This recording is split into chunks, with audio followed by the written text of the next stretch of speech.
Hello students, नमस्कार, आदाब। मैं हूं आपके साथ वसीम और आप देख रहे हैं हमारा यूट्यूब चैनल जिसका नाम है ओनली फॉर कैरियर। और आज मैं आपको फर्स्ट फ्लाइट 10th स्टैंडर्ड की बुक का पहला चैप्टर जिसका नाम है ए लेटर टू गॉड, और इसको लिखा है G.L. फिंटस ने।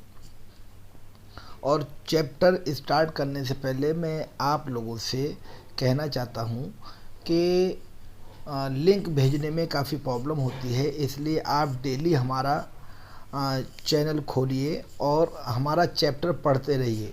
और डेली हम कुछ ना कुछ इसके अंदर अपलोड ज़रूर करते हैं, इसलिए मैं चाहूँगा कि आप बिल्कुल ये ना सोचें कि लिंक आएगा उसके बाद हम इसको खोलेंगे।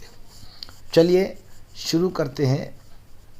देखिए, बुक आपके सामने है, इसमें लिखा है before you read They say faith can move mountain, but what should we put our faith in? This is the question this story delicately poses. कहते हैं कि यकीन इतना मजबूत होना चाहिए जैसे माउंटेन होता है, यानी माउंटेन की तरह हमारा यकीन होना चाहिए। लेकिन क्या हम ब्लाइंडली यानी किसी भी चीज़ के ऊपर या किसी के ऊपर बिल्कुल फेथ कर सकते हैं? ये क्वेश्चन है जो हमें बहुत कुछ बताता है और उसी के बारे में हम देखते हैं। शुरू करने से पहले मैं आपको बता दूं, जो इसमें दिया भी है कि Lencho is a farmer who writes a letter to God when his crop are ruined, asking for 100 pesos. Does Lencho's letter reach God? Does God send him the money? Think what your answer to these questions would be and guess how the story continues before you begin to read it. Lencho एक बहुत ही अच्छा character है और ये किसान है, और यहाँ पर उसके यकीन के बारे में बताया जा रहा है कि उसको भगवान के ऊपर कितना यकीन है। वो भगवान को, अल्लाह को, खुदा को एक लेटर लिखता है जब उसकी फसल, कॉर्न की फसल वो करता था। कॉर्न हमारे यहाँ बोलते हैं कॉर्न क्रॉप्स, यानी ये भुट्टे की फसल, जो भुट्टा जो हम लोग खाते हैं। तो उसकी वो फसल करता था और वो डिस्ट्रॉय हो जाती है, ख़राब हो जाती है, तो उसको पैसों की ज़रूरत पड़ती है। तो वो लेटर में लिखता है भगवान को कि मुझे 100 pesos चाहिए। ये अमेरिका में ये pesos अमेरिकन कंट्री में ही चलता था, तो उसको 100 pesos चाहिए होते हैं। अब यहाँ पर ये क्वेश्चन उठ रहे हैं, क्या उसका लेटर भगवान तक पहुँचा? क्या भगवान ने उसको 100 pesos भेजे? आइए इसके ऊपर हम लोग डिस्कस करते हैं। यहाँ दिया है activity, one of the cheapest ways to send money to someone is through the post office. Have you ever send or receive money in this way? Here's what you have to do as you read in instruction, discuss वगैरह वगैरह। यहाँ पर सिर्फ इतना करें, बहुत ही आसान सा रास्ता है कि अगर आपको कहीं भेजना है पैसा तो पोस्ट ऑफिस के ज़रिए से भेजिए, या आपको रिसीव आप पैसा करते हैं तब भी पोस्ट ऑफिस के ज़रिए से करते हैं। बहुत ही ये आसान तरीका है। क्या आपने कभी पैसे भेजे हैं पोस्ट ऑफिस से, या आपने कभी पोस्ट ऑफिस के ज़रिए से पैसे रिसीव किए हैं? इन सब चीज़ों के बारे में यहाँ पर हम लोग देखते हैं। अब हमारा चैप्टर शुरू होता है। The house, the only one in the entire valley, set on the crest of a low hill. From this height, one should see the river and the field of ripe corn dotted with the flowers that always promised a good harvest. The only thing the earth needed was a downpour, or at least a shower. Throughout the morning, Lencho, who knew his fields intimately, had done nothing else but see the sky towards the northeast. एक घर है जो एक valley पर है और valley के top के ऊपर घर है, जहाँ से, यहाँ क्रीस्ट का मतलब है टॉप ऑफ द हिल, मतलब उस हिल के जो टॉप के ऊपर एकदम जो घर है, वहाँ से आप नीचे की तरफ कुछ भी देख सकते हैं। यानी इतनी ऊंचाई पे घर है कि फिर उससे ऊपर कोई चीज़ जा ही नहीं सकती। तो यहाँ पर राइटर बताता है कि आप कोई भी चीज़ देख सकते हैं और नीचे वो बहती हुई नदी भी देख सकता है, या उसने जो खेतों में जो कॉर्न की फसल लगाई है वो भी सब देख सकता है, और फ्लावर्स हैं वो भी सब देख सकता है। तो वो सारी चीज़ें जो वो देख रहा है वो बहुत ही अच्छी नज़र आ रही हैं। तो उसको ऐसा लग रहा है कि अब की बार मेरी फसल बहुत अच्छी होगी, लेकिन और अच्छी करने के लिए उसको ऐसा लगता है कि उसको थोड़े से पानी की ज़रूरत है, या कम से कम थोड़ा बहुत तो पानी उसको मिल ही जाए। ये सारी चीज़ें वो लेंचो सोच रहा है।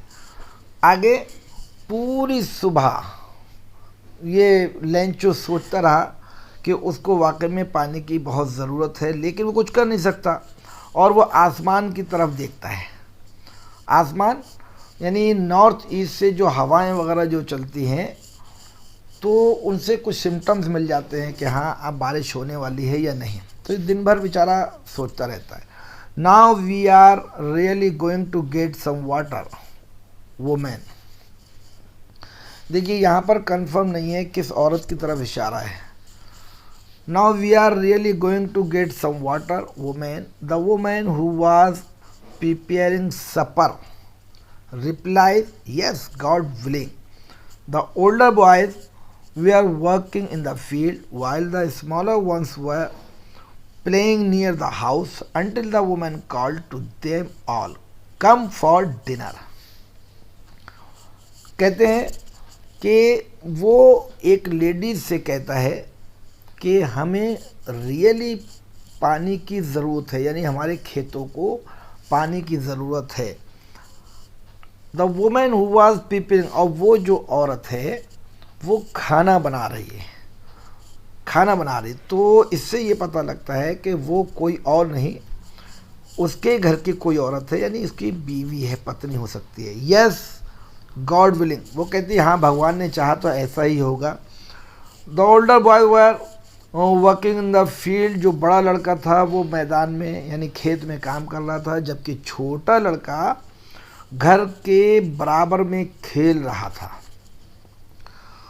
और कुछ ही देर में उसने आवाज़ दी, यानी लेडीज़ ने जो वो खाना बना रही थी उन्होंने आवाज़ दी कि आओ और खाना खा लो, यानी डिनर ले लो, कम फॉर डिनर, डिनर ले लो। शाम का वक्त था, वो खाने के लिए बुला रही थी बच्चों को। It was during the meal that just a lunch you had predicted big drops of rain began to fall.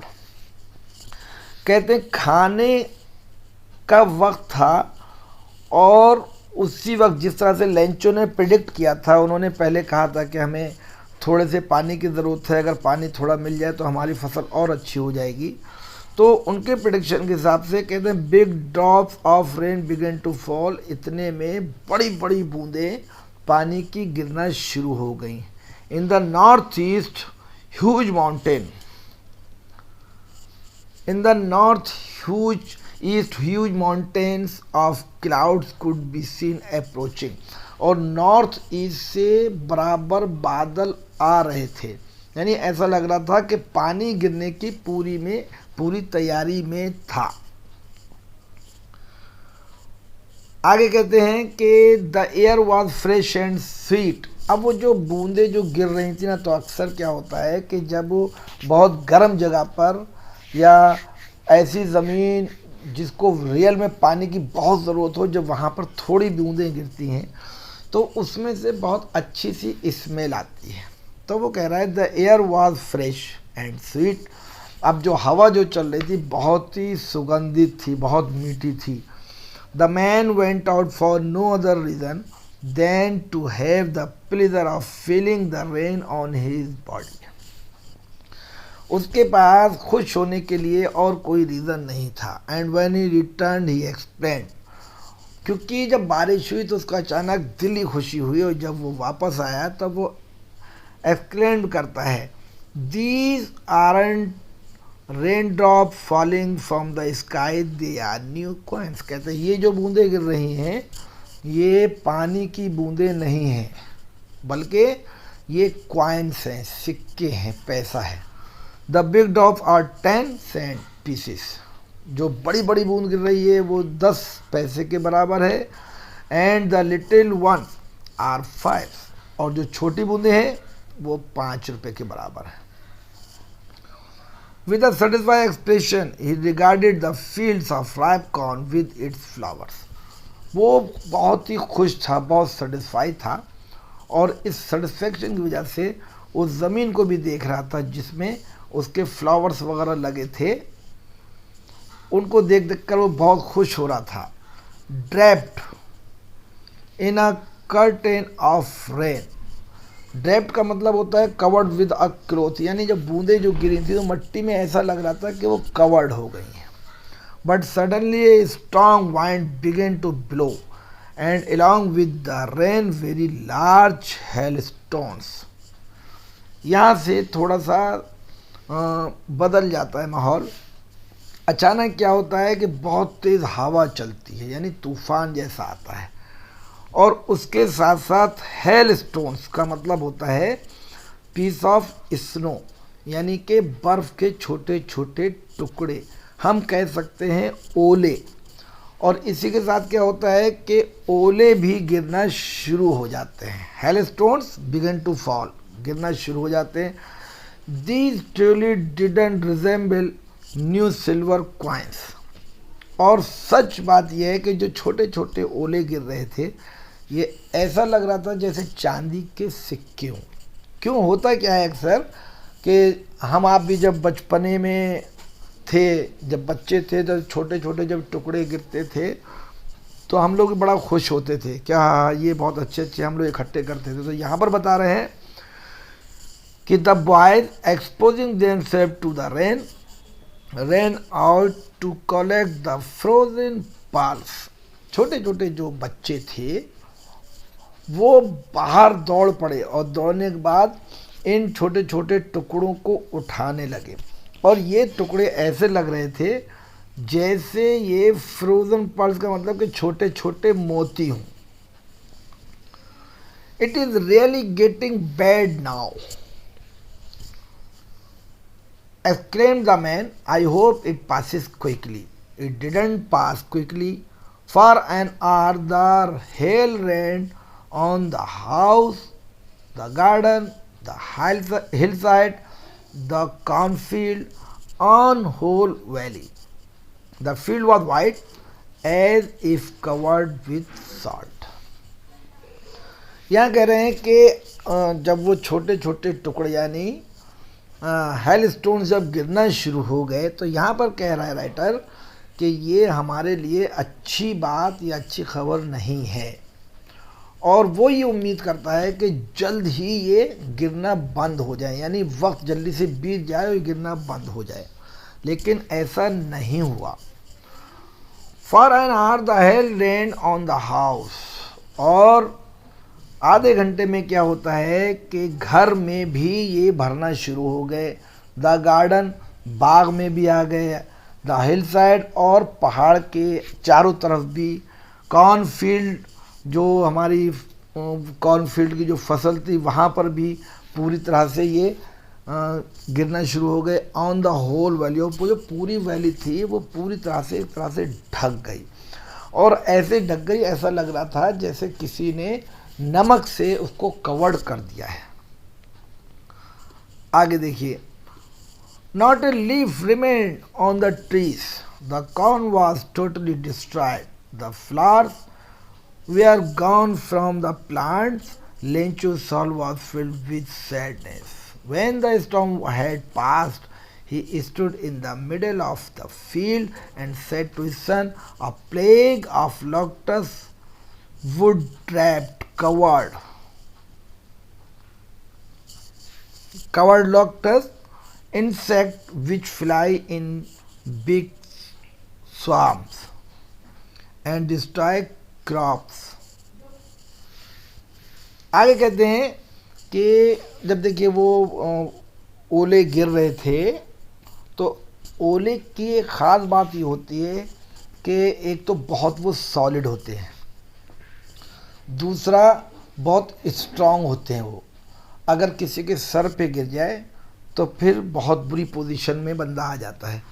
तो कहते हैं जब वो ऊपर से गिरे तो जो कॉर्न, जो हमारी कॉर्न की जो फसल थी उसके ऊपर जो पत्तियां होती हैं ना, यानी भुट्टे के ऊपर जो पत्तियां होती हैं वो पूरी तरह से डिस्ट्रॉय हो गई थी, यानी खोल गई थी। और वो जो फूल थे वो एक तरह से झड़ गए थे। लेंचो की आत्मा जो थी अंदर ही अंदर बहुत उदास हो गई थी कि ये हो क्या रहा है। और बाद में वो कहते हैं कि व्हेन द स्टॉर्म हैड पास, जब तूफान चला गया, नहीं वो गिरना बंद हो गए, वो अपनी जगह से उठे और अपने बेटे से उन्होंने कहा कि ये एक महामारी से भी बुरा सबक हम लोगों के लिए है। क्यों?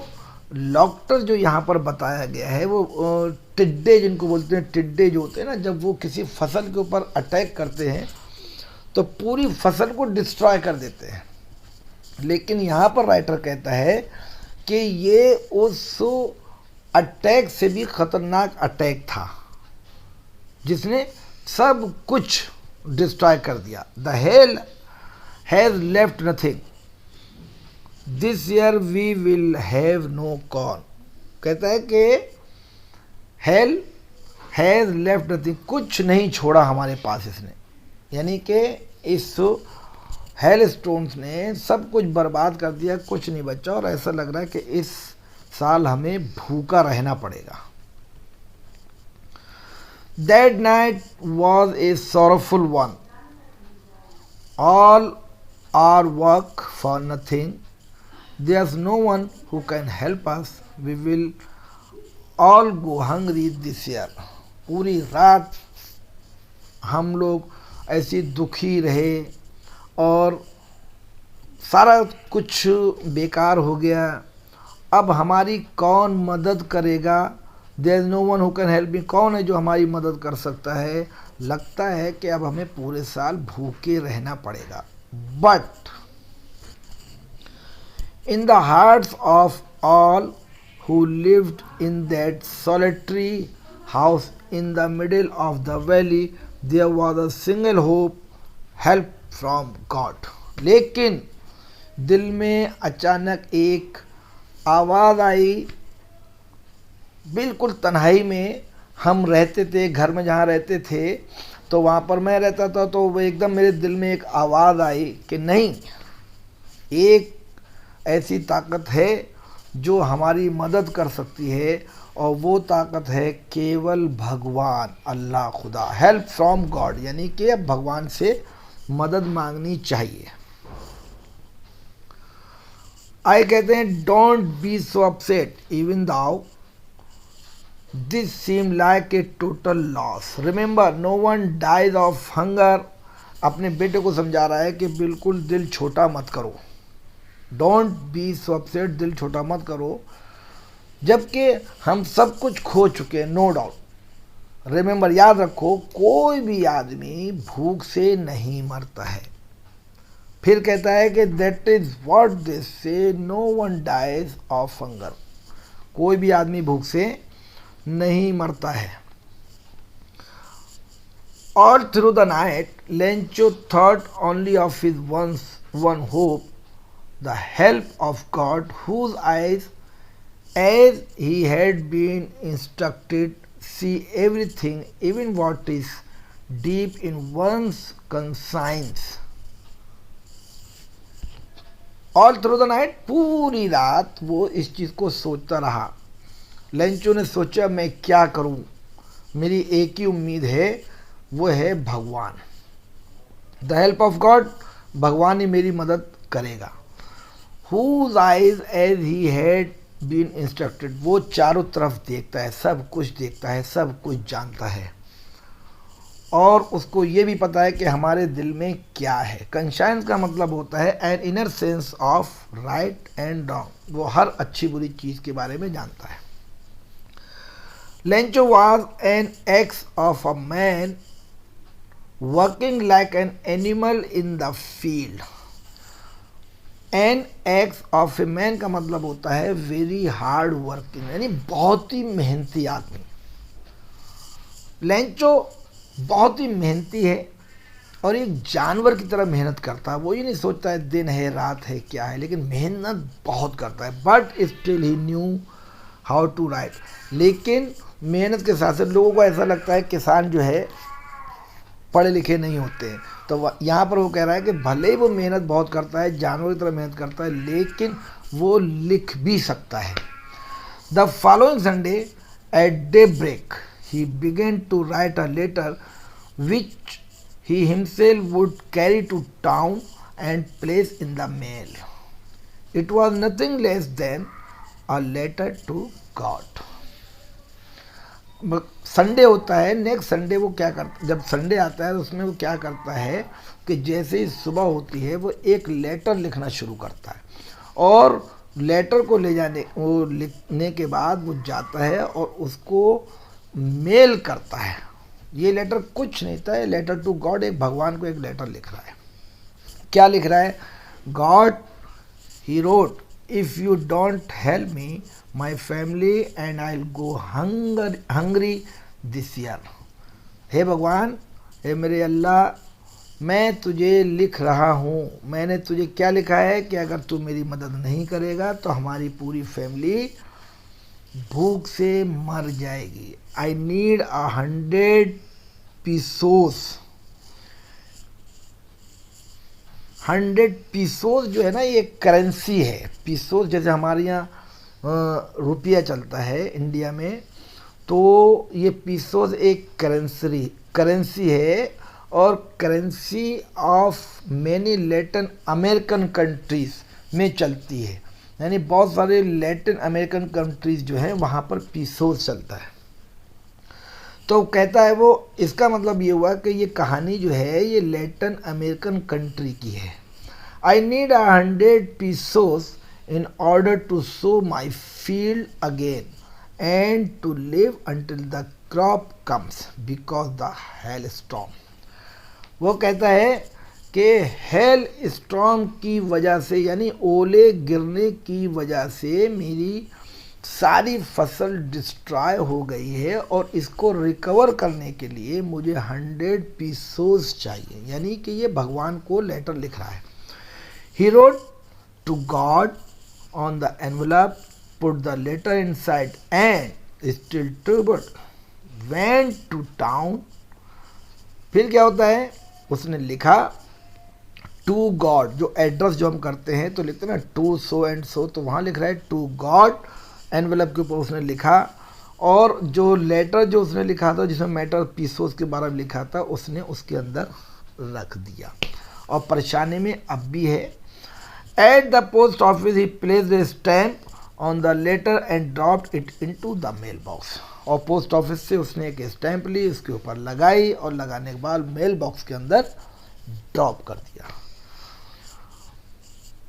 One of the employees, who was postman and also helped at the post office, went to his boss laughing heartily and showed him the letter to God. अब क्या होता है, पोस्ट ऑफिस में भी क्या होता है, कुछ लोग लेटर निकालने वाले होते हैं, कुछ लोग गुड्स ले जाने वाले होते हैं। तो जो बंदा लेटर निकालता है उसने वो लेटर निकाला, और निकालने के बाद उसने जब उसके अंदर देखा कि उस एनवेलप पे लिखा है टू गॉड, यानी जो एड्रेस कर रहा है वो टू गॉड के नाम से कर रहा है, तो वो अपनी हंसी रोक नहीं पाया और सोचने लगा ये कौन बंदा है जो भगवान को लेटर लिख रहा है। चलिए आगे देखते हैं। Never in his career as a postman had he known the address. कहते उसने अपनी ज़िंदगी में, यानी अपने पूरे कैरियर में इस तरह का लेटर नहीं देखा था जो भगवान के नाम भेजा जा रहा हो। और अंदर ही अंदर वो बहुत हंसी आ रही है, अपने आप को रोक नहीं पा रहा है। लेटर ले जाकर वो पोस्टमैन पोस्ट मास्टर साहब को दिखाता है। आगे देखिए क्या होता है। The post master afraid amiable. Amiable का मतलब होता है जो जॉली मूड के लोग होते हैं, बहुत ही खुश रहने वाले होते हैं, या फ्रेंडली जो जिनका मैनर होता है उसको कहते हैं amiable. The postman afraid amiable piece of currency of several Latin American countries concerns an inner sense of right, wrong, amiable, friendly, and pleasant.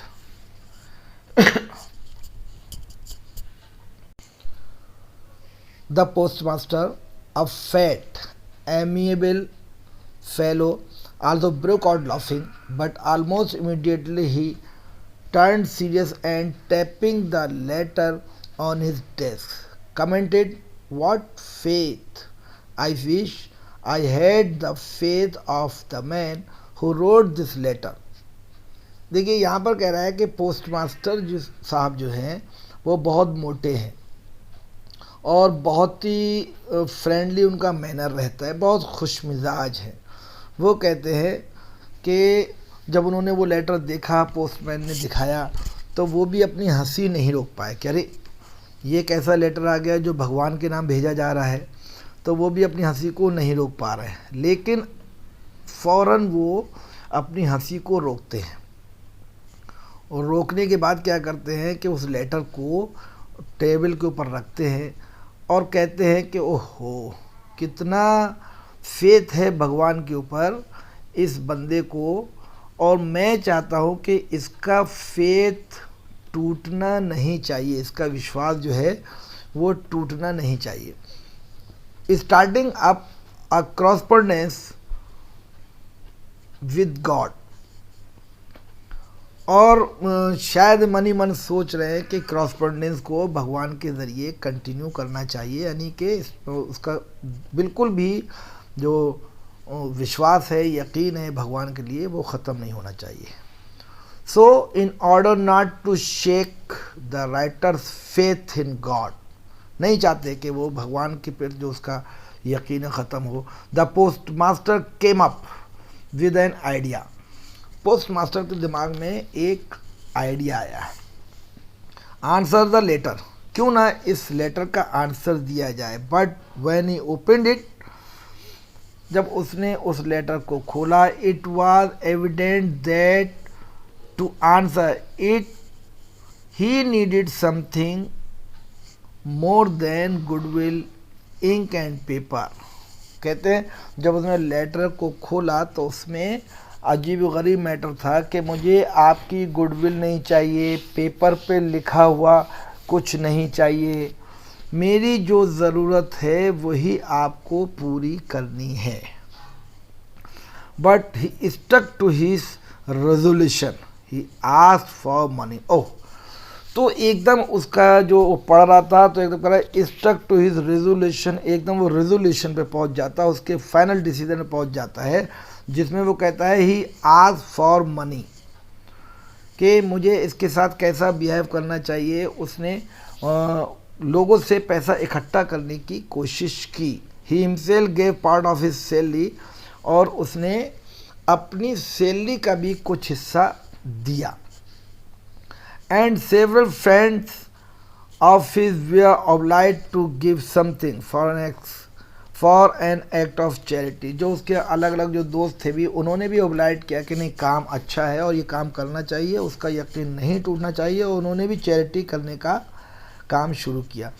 It was impossible for him to gather together the 100 pesos, so he was able to send the farmer only a little more than half. बहुत मुश्किल काम था कि जो उसकी requirement थी 100 pesos की इकट्ठा कर लेना, लेकिन उनसे जितना हो सका उन्होंने इकट्ठा किया। और कितना इकट्ठा किया कि 50 पीसोस से 50 पीसोस से ज़्यादा इकट्ठा किया। कितना ज़्यादा है वो अभी पिक्चर यहाँ पर क्लियर नहीं है। ही put the money in an envelope addressed to Lencho and write it a letter containing only a single word as a signature God। कहते हैं उन्होंने पैसा इकट्ठा किया, इकट्ठा करने के बाद उस एनवलप में डाल दिया और लेंचो को एड्रेस किया, यानी लेंचो के नाम वो भेज दिया। और नीचे जो है जो लेटर जो लिखा था उसमें नीचे उन्होंने सिग्नेचर कर दिया गॉड का, यानी कि through God you are getting money. The following Sunday Lencho came a bit earlier than usual to ask if there was a letter for him. जैसे वो पोस्ट ऑफिस आता था, वो दूसरे दिन बहुत जल्दी आया और आने के बाद पोस्ट ऑफिस में पूछ रहा है क्या मेरे नाम कोई लेटर आया है। It was the following Sunday, it was the postman himself. ये वही पोस्टमैन था जिसने लेटर को बनाया था और जवाब दे रहा था। Who handed the letter to him while the postmaster.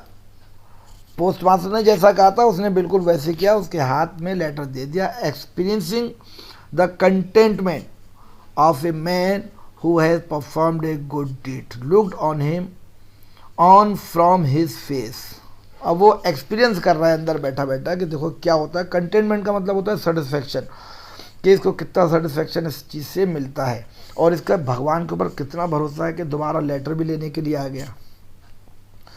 आगे कहते हैं Lencho showed not the slightest surprise on seeing the money. उसने लेटर खोला, खोलने के बाद क्या किया, उसने पैसे सारे निकाले, गिने भी होंगे, लेकिन उसके चेहरे पे कोई खुशी नहीं आई। सच वॉज हिज कॉन्फिडेंस, कोई यकीन नहीं आया। But he became angry when he counted the money. लेकिन जब उसने पैसे गिने तो उसको गुस्सा ज़रूर आया, वो नाराज़ हुआ। God could not have made a mistake, nor could he have denied Lencho what he had requested। वो ये कहता है, देखिए यकीन यहाँ पर भी कितना है। वो ये कहता है कि भगवान गलती कर नहीं सकता। दूसरा, भगवान मेरी बात को भी नहीं टाल सकता, जो मैंने रिक्वेस्ट किया उसको फुलफिल ज़रूर करेगा। तो ऐसा क्यों हो रहा है। Immediately Lencho went up to the window to ask for paper and ink. नाराज़ हुआ, नाराज़ होने के बाद क्या करता है, विंडो पे जाता है, पोस्ट ऑफिस की विंडो पे जाता है। वहाँ कहता है कि मुझे आप प्लीज़ एक पेपर और एक पेन देंगे क्या। यानी वो पेपर और पेन मांगता है। क्यों मांगता है कि वो फिर भगवान को लेटर लिखने जा रहा है। On the public writing table, और जहाँ पर लोग अक्सर बैठते हैं पोस्ट ऑफिस में, एड्रेस वगैरह लिखते हैं, वहाँ पर बैठ जाता है। ही स्टार्टेड टू राइट, और लिखना शुरू कर देता है। With much wrinkling of his bro, उसके चेहरे पर झुर्रियाँ पड़ी हुई होती हैं, यानी गुस्से में होता है, नाराज़ बहुत होता है। Cause by the effort he had to make to express his idea, और अपने चेहरे के एक्सप्रेशन के हिसाब से वो जो लिख रहा है उसके चेहरे पे एक्सप्रेशन वैसे आते चले जा रहे हैं। व्हेन ही फिनिश्ड, और जब उसने लिखना ख़त्म कर दिया, he went to the window to buy a stamp, वो विंडो पे फिर जाता है, वहाँ से एक स्टैम्प खरीदता है। विच ही लिक्ड एंड देन अफिक्स, और जिसको लिक्ड करता है और उसके बाद अफिक्स कर देता है to the envelope with a blow of his fist. Envelope पे अफिक्स कर यानी चिपका देता है, और चिपकाने के बाद उस पर एक मुट्ठी मार देता है ताकि परमानेंट चिपक जाए, छूट ना जाए। The moment the letter fell into the mail box the postman went to open it. फिर क्या हुआ, वो भी पल आ गया कि वो लेटर बॉक्स में जाके लेटर को ड्रॉप कर देता है। और उसके बाद postmaster went to open it, postmaster जाता है फिर उसको खोलता है। It said God of the money, और कहता है कि अब वो लेटर खोलने के बाद पढ़ता है, तो यहाँ कह रहा है गॉड, भगवान, of the money that I asked for, मैंने जो आपसे पैसा मांगा था, ओनली 70 पीसोज रीच्ड मी, मुझे केवल 70 पीसोज ही मिले। सेंड मी द रेस्ट, बाकी के तो भेज दो।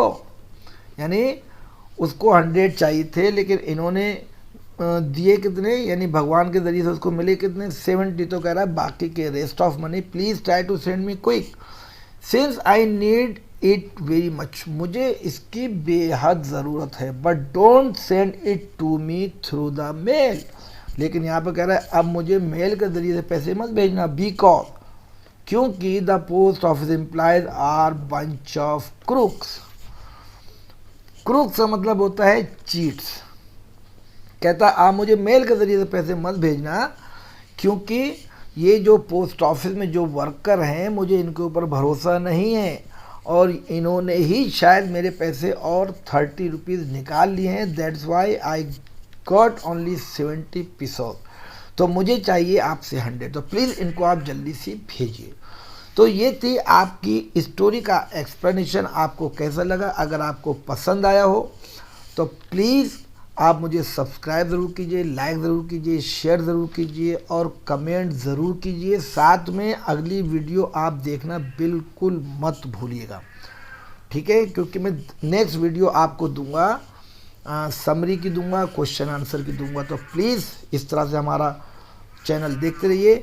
इसी के साथ दीजिए वसीम को इजाज़त। Thank you so much.